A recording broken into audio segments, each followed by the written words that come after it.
had a 90% fail rate on my goals for 2022. 90%. So 90% of my goals I didn't hit in 2022.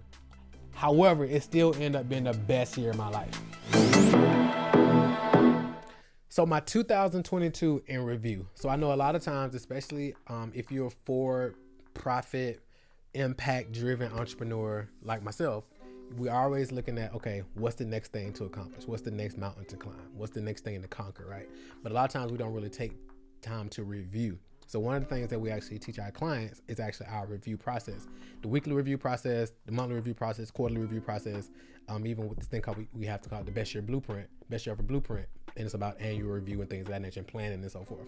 So however, I just want to kind of be transparent. I normally don't do this type of thing, but I actually want to kind of do my 2022 in review and share some wins that I had, some significant moments, even some of the challenges. I'm even going to share some accomplishments that I'm proud of. And I got some notes right here because I want to make sure I'm giving you everything. Also some cool events, some favorite books, all this different type of stuff. And so you can actually take some of this and learn from it, because I did it to review and learn from it. So I want to do the same and share it with you so you can actually take it and learn from it as well. All right, so let's go ahead and dive in. So I want to start with, because again, a lot of times we look at what went wrong. So I want to start with what went right. And then of course we'll get into some what went wrong and that type of thing as well. All right, so let's dive in. So first, a couple things. Let's see where I want to start. Boom. So what went right? A significant moment. We actually had our biggest client only boot camp ever. So we've been doing client only boot camps with our clients in our Client Traction University program. It wasn't the Client Traction University program, but with our private clients, we've been doing client only boot camps for probably about 7 years. And when we started off, it was literally 8 of us or so, including my business partner Dre. When we did 2022, we had 123 people there from all over the globe. So we pretty much quadrupled over the past few years. So it's been very exciting to see that. Also, another cool thing that happened, we actually landed on the Inc. 5000's fastest growing companies list as well.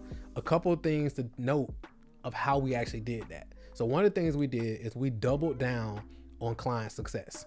So we started tracking one of the metrics that we track as a company. So of course, measuring things like, lead cost, measuring things like application cost per acquisition, all the type of stuff, profit, all that's very important.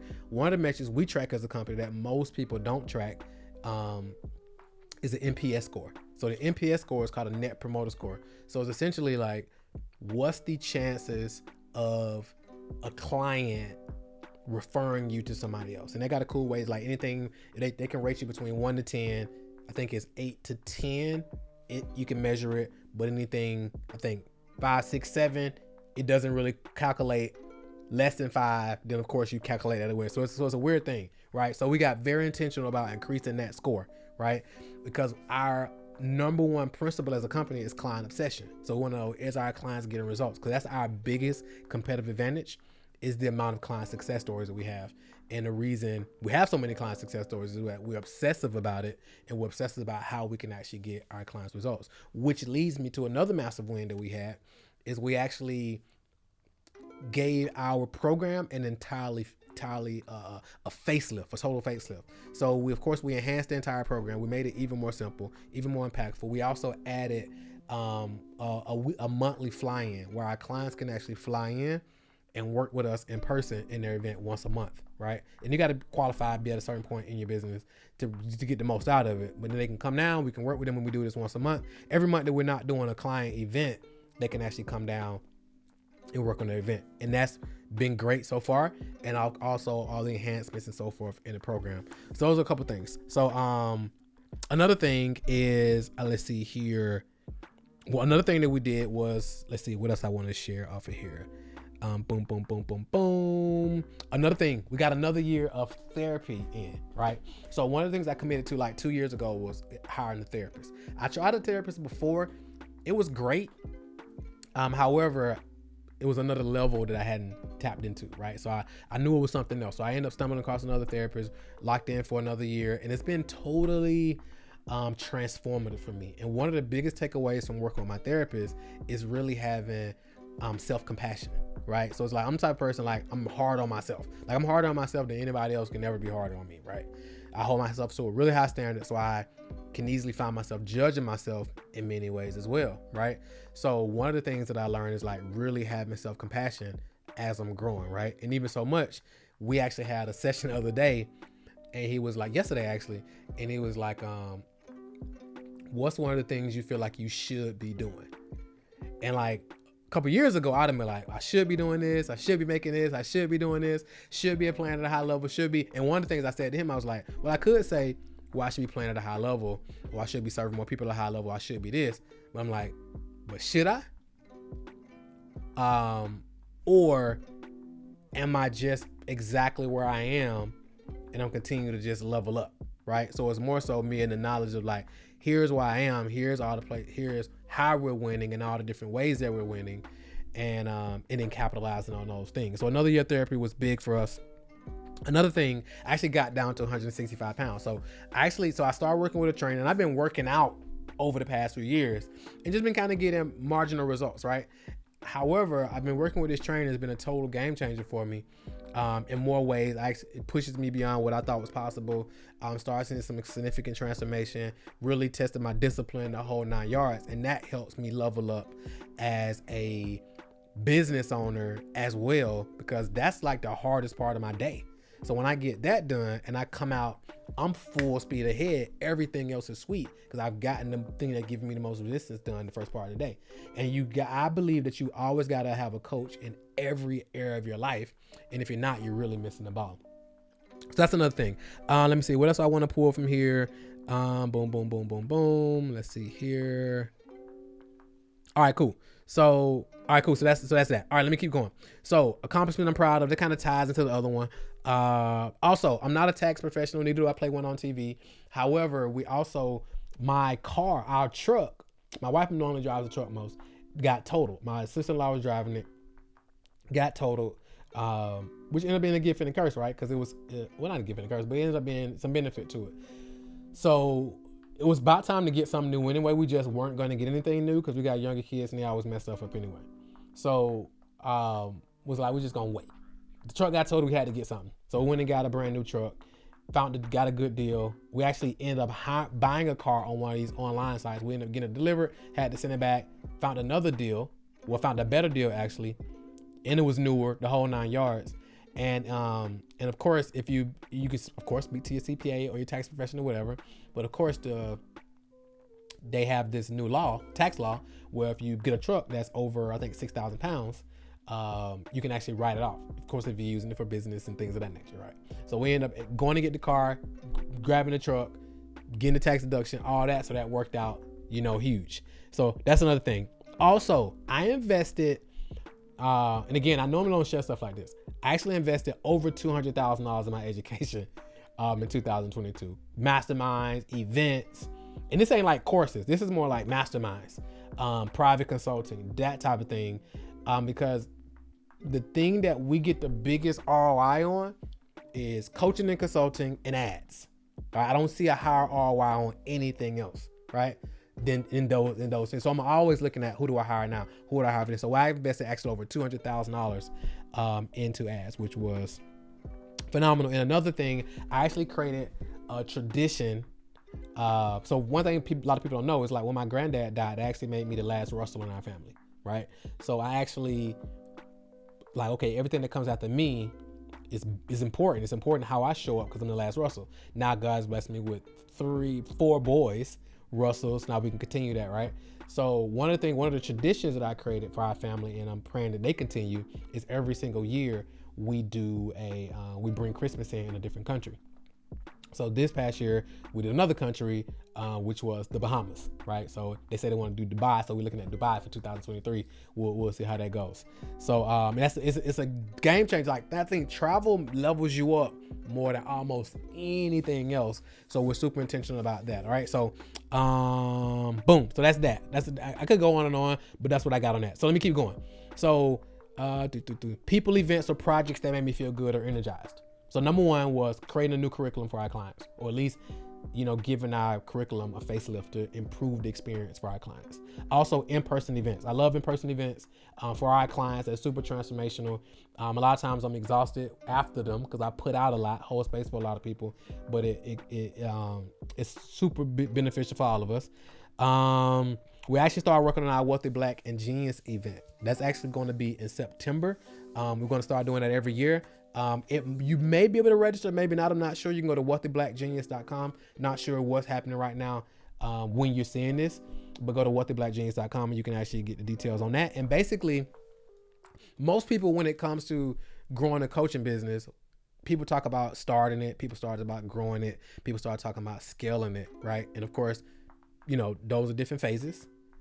Now, most people don't talk about how do you build this coaching business and turn it into a sellable asset, because they don't really see the coaching business as a sellable asset, or they just see it as an online business, don't see it as a real business. But you can actually turn it into a sellable asset and actually sell it for a multiple. So at your Wealthy Black and Genius, we're going to be talking about the whole aspect, the building, the scaling, and how do you sell it and exit it, right? So you can exit it from selling it, or you can exit it, exit the day-to-day, or exit just your roles to do other roles in the company. So we'll be talking about the different exits and so forth as well. So that's that. So let me keep going. And also shout out to another thing, people, events, or projects that made me feel good or energized. Another thing that I put on here is the Breakfast Club. Now I'm not talking about the podcast. I'm talking about our crew. If you see our videos in the gym, it's me, our trainer Sai, my guy Cantus, Dr. Kirk. We get it in.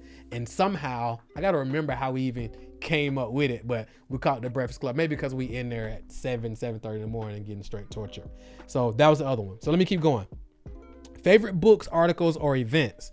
So I would say a couple of my favorite books, and a new author that's one of my favorites now is this guy named Jason Wilson. So he has a book called Battle Cry and a book called Cry Like a Man.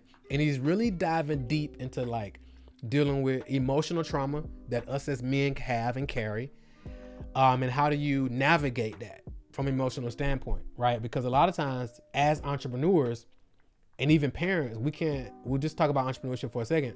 We can't really level up the way we want to level up because we're carrying all this emotional baggage and trauma from relationships, from childhood, and all these different things. So he really dives deep into that in a very practical way. So Cry Like a Man is more of a memoir in his story, but Battle Cry is actually more practical and more step by step, if anything, right? Another book that I would say that was big for me is Up From Slavery. It was a biography by George Washington Carver, and it basically reminds you of when you think your life is tough, actually how untough your life actually is when we look at what our ancestors have to deal with. So I always remind myself, when I think life is getting tough, I remind myself that my ancestors survived the transatlantic slave trade in the Middle Passage. If you don't know what that is, research it.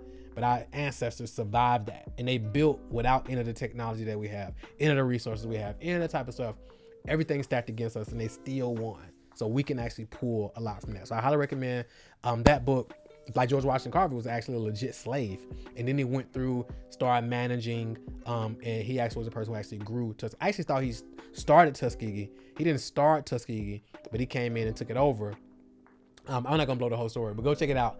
But very, very inspiring stuff. And the last one I'll give you, I got a few more, but the last one I'll give you is The Power of Full Engagement. And it's basically talking about creating that balance of expending energy expenditure, using energy, and then also rest and renewal. Because a lot of times as entrepreneurs, we get in that grind. And the book talks about how us as entrepreneurs, we're actually corporate athletes, right? And as corporate athletes, we have to operate as professional athletes. And professional athletes, the ones that really operate at a high level, they have this balance of, quote unquote, balance of energy expenditure and energy renewal. And how do you balance all out? So I highly recommend that. Those are the ones I'll share with you.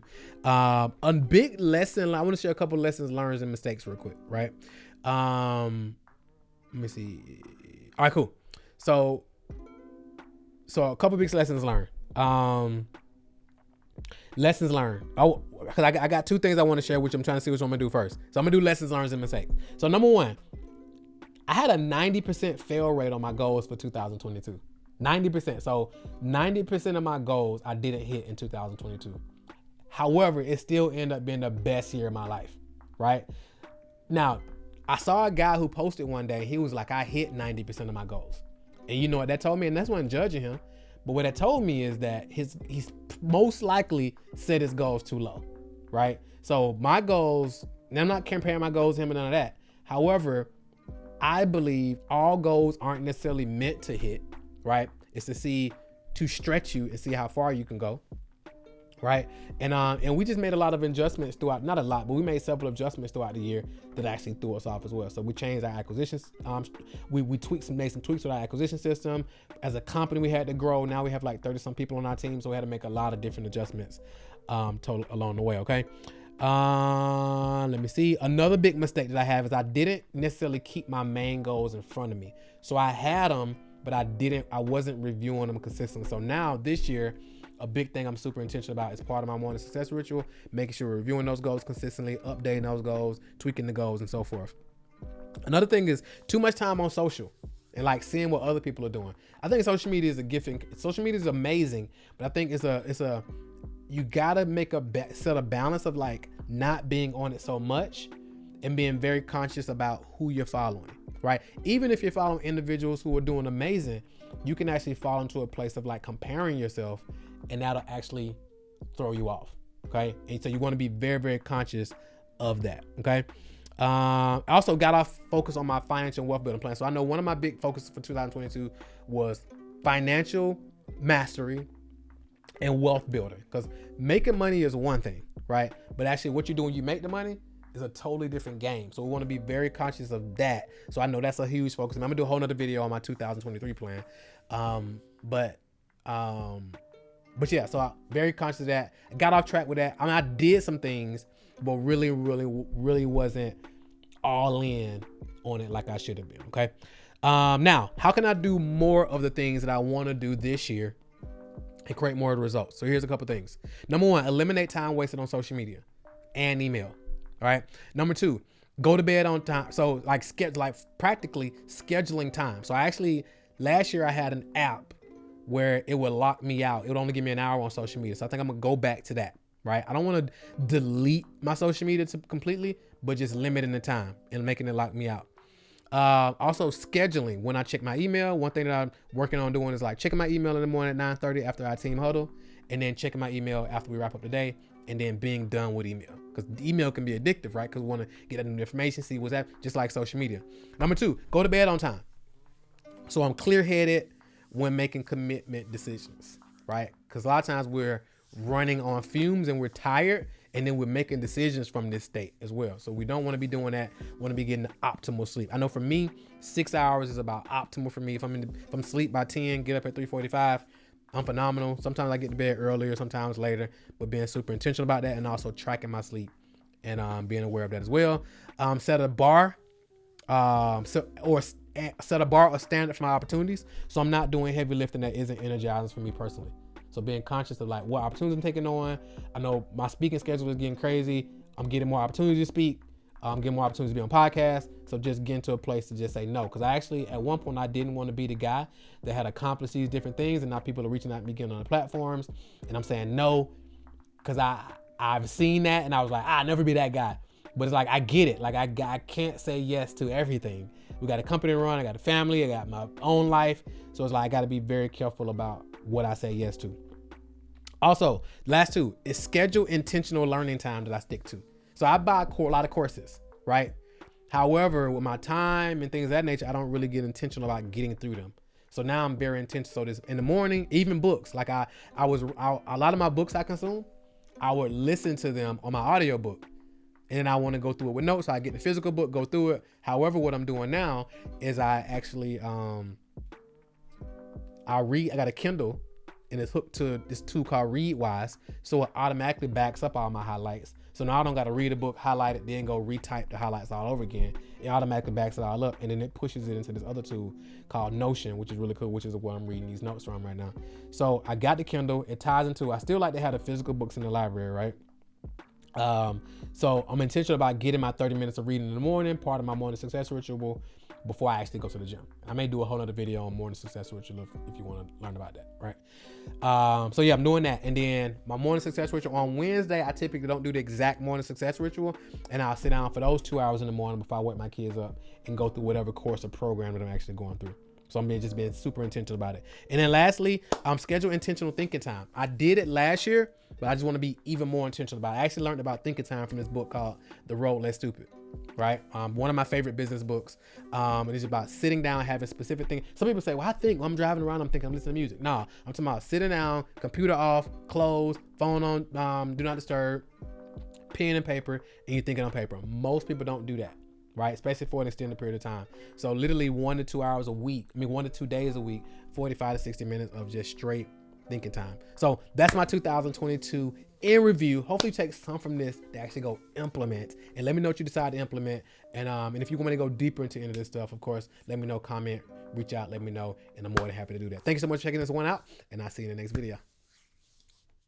Thank you so much for watching this video. If you want to know more about attracting ready-to-buy clients to your business consistently while enjoying predictable profits and avoiding a revenue roller coaster, watch this video right now and subscribe to the channel.